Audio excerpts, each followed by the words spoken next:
Welcome back.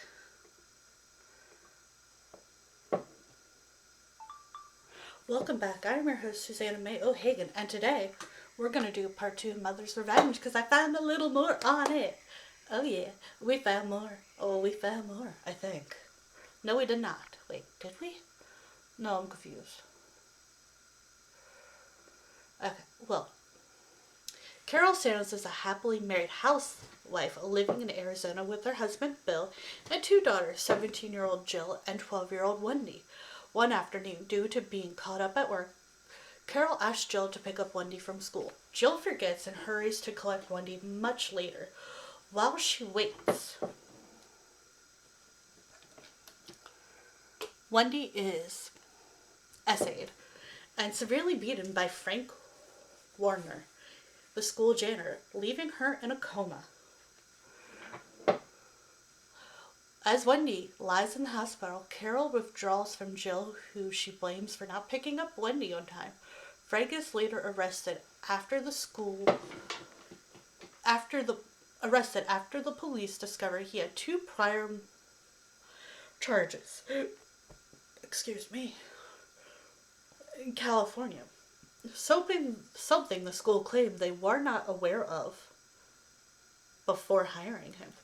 While detectives assure Bill they have a slam dunk case, a number of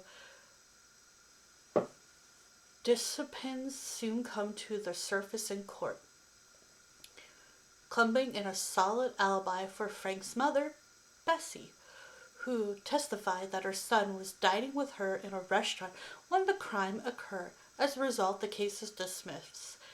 Seeing Frank joyous at the outcome, an angry, grieving, stricken Carol pulls a gun out of her purse and shoots Frank. After Carol is released on bail following her arrest, Wendy emerges from her coma with no recollection of the attack. Meanwhile, Frank eventually subsides to his injuries.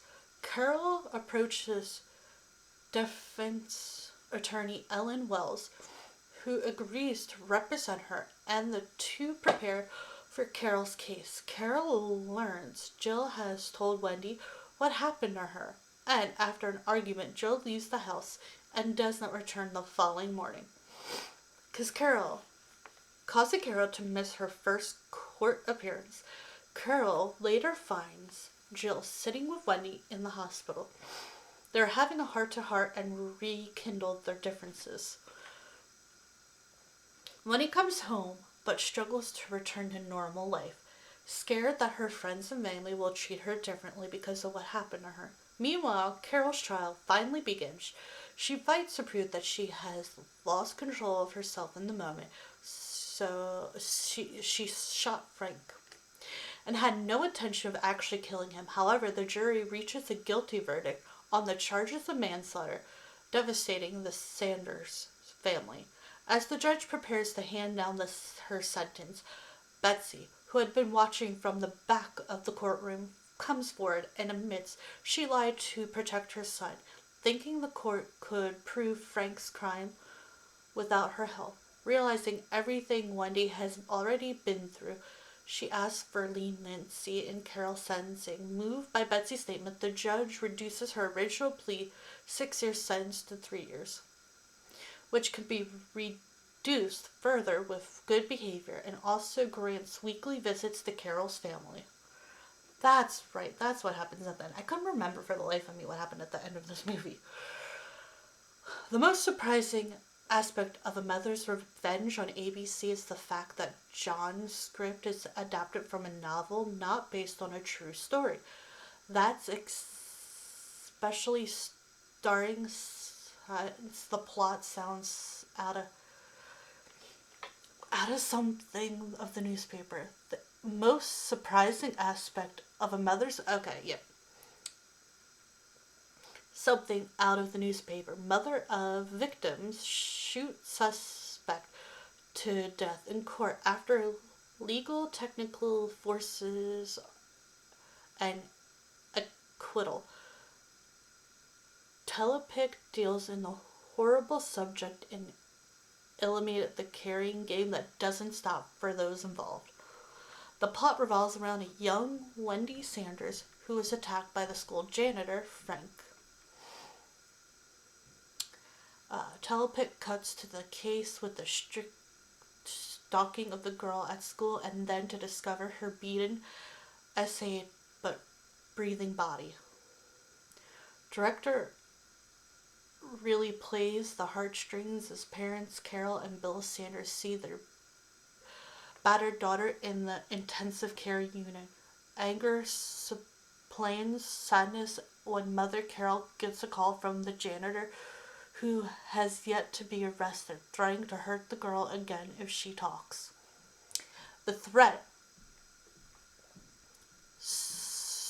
sprouts the buying of a gun, and Warner nicely goes from shock to sad to mad with her emotional, rip-tempered, which grows immediately after the fatal shooting of the janitor and his wife's conviction.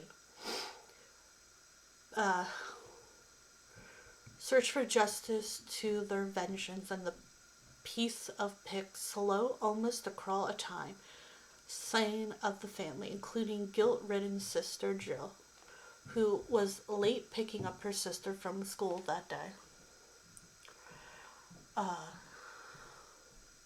It would be hard to watch a mother's revenge and not get emotional. If you don't get emotional, it was so sad. I was trying not to cry the whole time. Pretty good, push the limit, 1993 drama, not special, excellent movie, and mother's driven by her nature to just repair measures. Decent character build up and very real dialogue, and the little girl's sister plays superbly. I have seen lots of Lifetime movies and had to review this one as it rocks and it plays elegantly with a great storyline and realistic twist. Along the way, I am only 1 hour into the movie as I write this.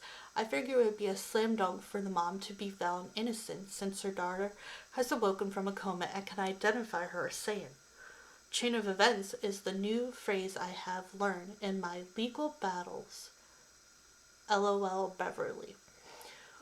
Was this really based on a book? It seems any pre-2000 Lifetime movie rocks and is way better than 1999 and up and decent.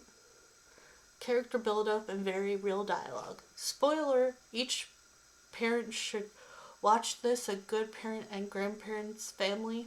One of the best ever made.